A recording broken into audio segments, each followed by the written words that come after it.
At that last moment I had recognized him. When I returned to the graveyard, the stone door was immovable. Now I ride with the mocking and friendly ghouls on the night wind, and play by day in the catacombs. I know that light is not for me, save that of the moon. Yet in my new wildness and freedom I welcome the bitterness of alienage, for I know always that I am an outsider, stranger in this century, for a time, a stranger among those who are still men.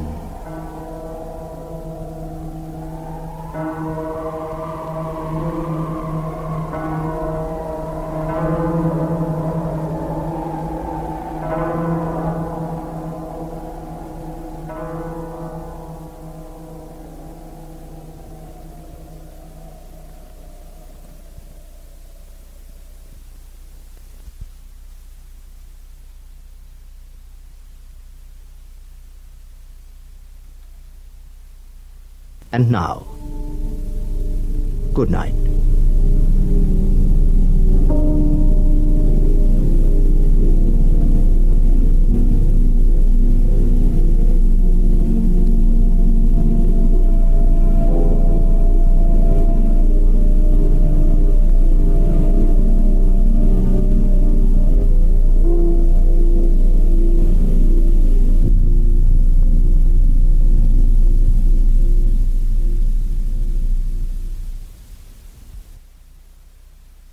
Spooky Ventures is the home for spooky content and spooky merchandise on the web.